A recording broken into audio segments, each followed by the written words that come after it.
What's going on, everyone? DSP here, and I'm mixing it up a little bit today with episode 2 of DSP's P.O. Box. And the last time I did one of these videos was around my birthday, which was in April.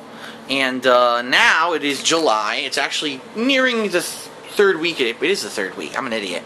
Of July. And I knew that I was going to be getting some things in the P.O. Box. Some people had been writing me saying they were going to send me some stuff. There's also some more stuff I'm kind of expecting to come. So I figured, you know what, again, people, you know, out of the kindness of their own hearts, they send me some nice messages, they send me some cool stuff, and I said, why not make a video about it? So here we go. First of all, this actually did not come to my P.O. Box. This was mailed to my street address, but I want to show you. It's really cool. It's a piece of fan art.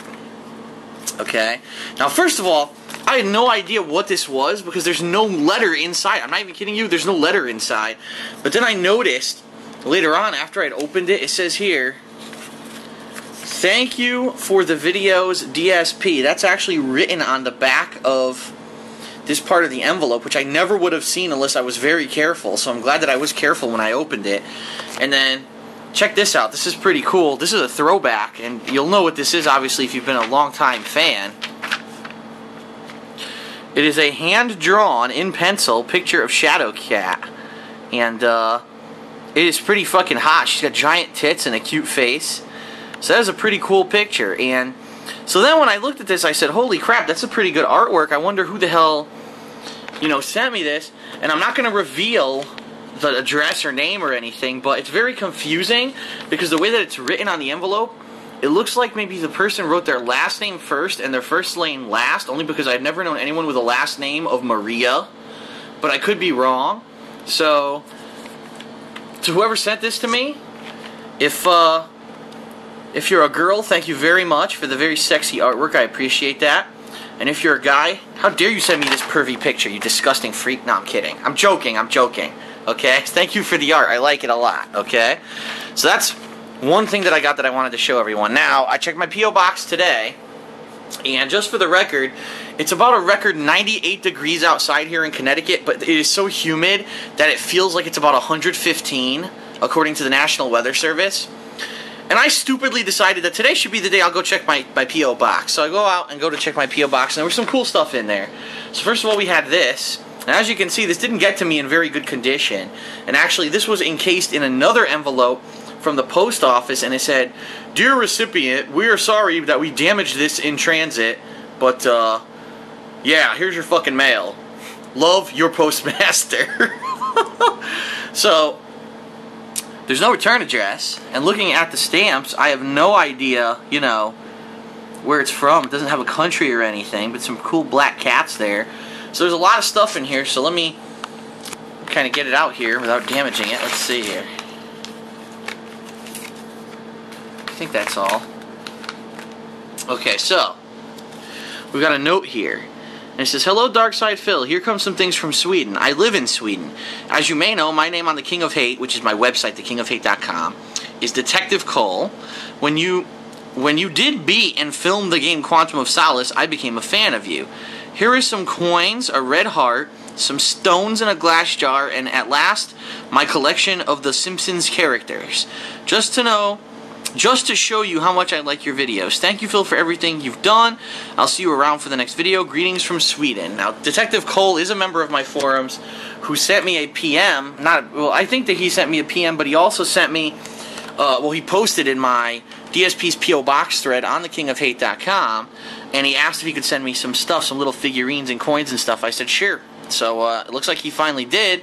Unfortunately, you know, the mail itself didn't get to me in very good condition, but the things inside seem to be perfectly intact. So, what we have here is a varied collection of things, okay?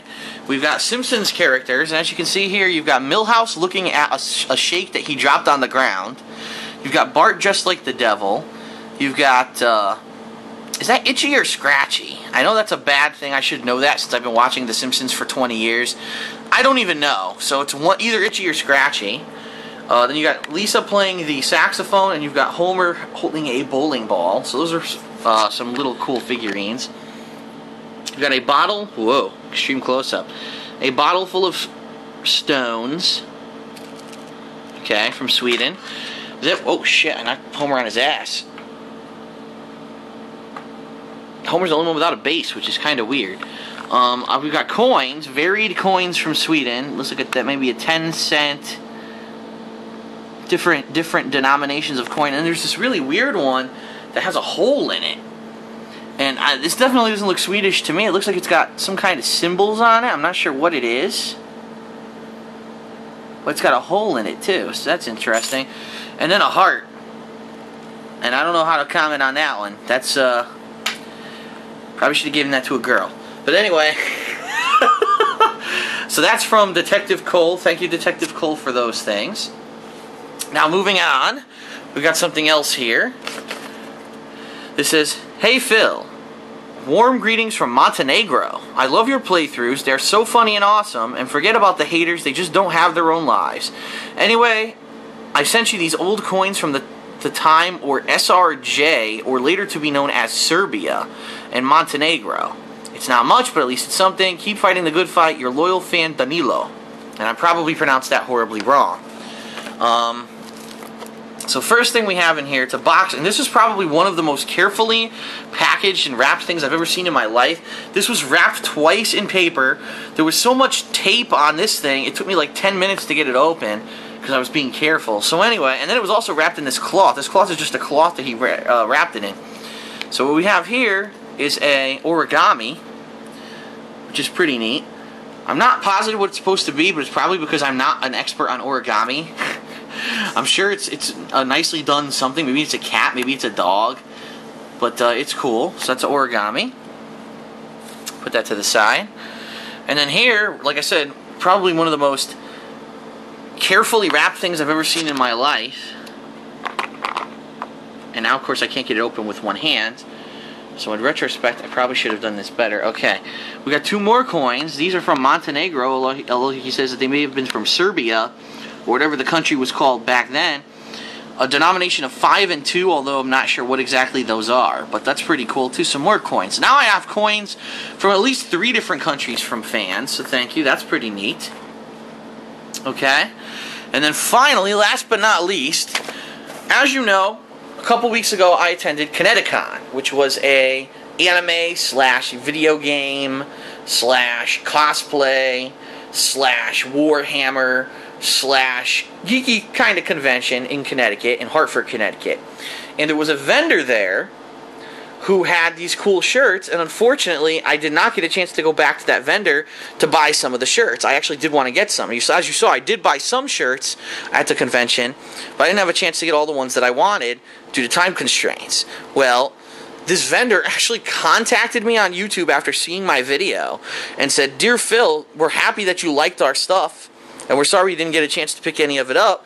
We'd like to send you some stuff. And, you know, as long as obviously you tell everyone the name of our business, you know, we'd appreciate it." So, first of all, they sent me a bunch of shirts, which is awesome. Thank you so much. And I will be wearing these, not only just around, but in my videos and everything. And so yeah, so let's take a look at the shirts and we'll give a plug. And they also sent me some cool pins, which we'll see in a second. But anyway, since they sent me a stack of their business cards, I guess maybe I should actually show you the name of the business is Sanshi. So it's at sanshi.com, Wear the Culture.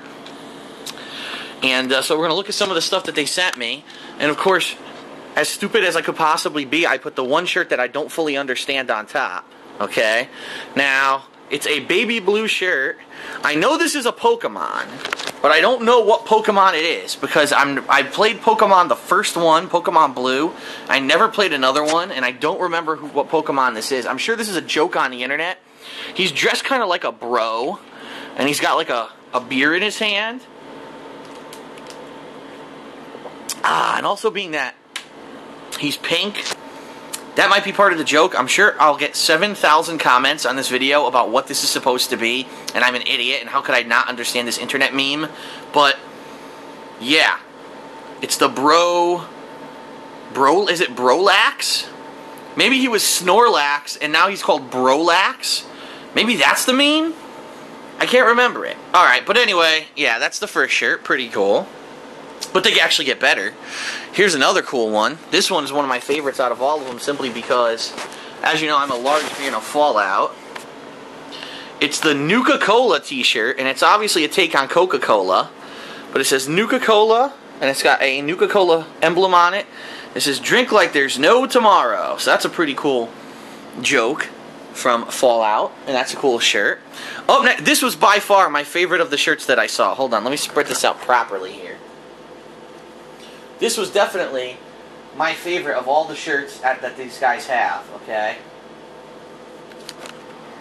So it's Mario, but it's Mario drawn in the style of like an Italian, you know, Italian cook. Now, if you've ever been to pizzerias, a lot of people use this stock picture of a fat Italian cook with a chef's hat on. This is a take on that. It's Mario, piping hot. He's got a pizza that has mushrooms on it, which is pretty cool. Power-up mushrooms from Super Mario Brothers, and it says, Mushroom Kingdom Pizzeria since 1985. I really like that shirt. I thought that was the coolest one. So that's the Mushroom Kingdom shirt. Up next, hold on, let me spread this one out. This one's a neat one too. I didn't even see this one at the convention, and I'm wondering if this one actually was at the convention or not. But maybe I just didn't see it. It's a take on MLB, but it's also a take on MLG, okay? The MLB, Major League Baseball symbol, looks similar to this.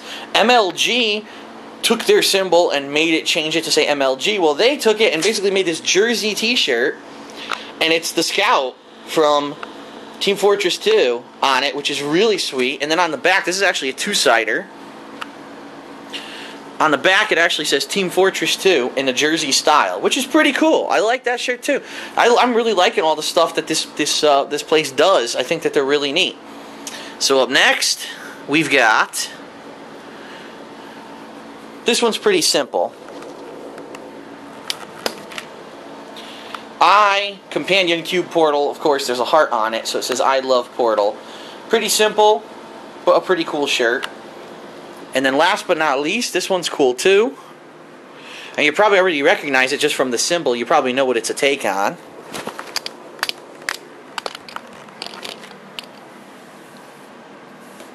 I'm trying to spread it out here. So it's the symbol from Left 4 Dead, but it's a hand grabbing a bottle, and it says grabbing pills, which is the, you know, popular catchphrase from Left 4 Dead, Left 4 Dead 2, when you grab pills to heal yourself. So those are the shirts that this company sent me, Sanshi.com. Now also what I want to show you are some pins that apparently they have and they sell, which are pretty neat. These are, ooh, it's not focused at all. Here we go. These are controllers. You've got the classic NES controller. It doesn't say Nintendo, but that's okay. You've got a reproduction of the classic Super NES controller. And then you've got a original Game Boy and a Nintendo 64 controller. And these are pins that you can put on stuff. They actually sent me 2 sets, but those are pretty neat too. Now, some other things that I know for a fact that this company has are posters. In fact, one of the things that I really wanted to get at the convention, I didn't get a chance to get it because, like I said, I didn't get to go back to these guys. They have a poster. Check it out on their website, Sanshi.com. It's the sun, but the sun looks like Pac-Man, and then all the planets in the solar system are lined up like pellets in Pac-Man. It looks like the sun's going to eat them. I think I'm going to actually go to their website and buy that poster because I like it a lot, and I'm actually in the process of decorating the place, which I haven't shown anyone yet, but I have posters from the convention hanging all over my condo. Here's a Duke Nukem Forever poster. Here's the Street Fighter poster I picked up. Here's Mega Man and Proto Man, who I bought at Too Many Games back in May. They're actually hanging above my TV. A lot of people have asked me about that stuff. So I'm in the process of like decorating this place with all kinds of gaming stuff. Here's the pictures I bought at not Kineticon, at Too Many Games. I'm actually going to rearrange some stuff to make it look better, and I'm looking to actually possibly next year. I know I've talked about this before, but I'm looking at next year possibly getting, if everything works out and I keep doing what I'm doing and I'm making decent money like I am right now, doing what I do with video game playthroughs and videos on YouTube, I'm looking to get an office so that way I'm not limited to just the space that I have here. I could have an office where I could sit and be as loud as I want. I don't have to worry about things such as limitations with internet connection, for example. As you know, here I have problems with the internet sometimes. That way I can get a dedicated business line And I could have multiple setups there, so if I ever want to do a co-op playthrough with John Rambo or with my other friends, they could just come to my office and it's already set up and ready to go. As opposed to here, what I actually do, I take that monitor right there, and right there on that monitor you can see there's my main page, DSPGaming with Captain America on it. But I take that monitor and I put it over here somewhere in the corner of my condo, and I hook it up to my spare Xbox or whatever, and then John and I or whoever, we do co-op here, but it's just a mess. It's cramped, and it would be nice to have an official place to go and to claim as a place of work. And of course, for tax write-off purposes, I could pretty much write it all off as a business expense. In the United States, that's how it works when you're self-employed. So I could definitely, I'm looking to get this kind of stuff to decorate an office too. So this is really cool. This whole gaming culture thing is really fun, and I'm liking it. I'm not even gonna lie to you. I'm wearing a Portal shirt right now. It's the Portal Slinky shirt that I showed you from Kineticon, and I've been wearing gaming-related clothing since I went to Kineticon. I have not had a day where I haven't worn a shirt that wasn't gaming-related. I now have so many that I think I could pretty much be, you know, as long as I'm wearing t-shirts, I could be well-clothed, so. But this is pretty cool. Thank you very much to the guys at Sanchi for sending me all that stuff. Thank you to the fans who sent me stuff, and there will be more on the way. I've been talking, look at, don't you like my sexy foot? Don't look at it. I've been talking with a couple other people who have been saying they're going to send me some stuff. There's actually a company who I've dealt with before, who I've plugged before, but they're going to send me some more shirts, and that's my knee, by the way. They're going to send me some more shirts, and they're going to send me some gaming things. There might even be a joystick involved that they want me to review, which I will, because I actually need another joystick, because my joystick, which I've been using in tournament play, it's a dual-modded stick, as I've talked about. It works for both PlayStation 3 and Xbox 360, but it's been acting up. Sometimes it just doesn't work, or it's not being recognized. It's really starting to piss me off. So they're actually going to send me a dual mod. It's not even modded. It's actually a stick made to work for both consoles, and I'm going to review that. So there's a lot of stuff coming up for DSP's P.O. Box that will be coming in the future, but for now I said, you know what, it's been a while, let me check, and I'm glad I did, because there was quite a lot of stuff to show you. So alright, so that's it for DSP's P.O. Box. Again, I'll give these guys another plug, because I'm grateful, Sanchi.com. I'm probably going to head over there right now and get that poster that I was talking to you about, because I like it a lot, and you should check out that stuff too and see what kind of stuff they have there. But yeah, that's it for this episode of DSP's P.O. Box. Hope you enjoyed it, and I'll see you later.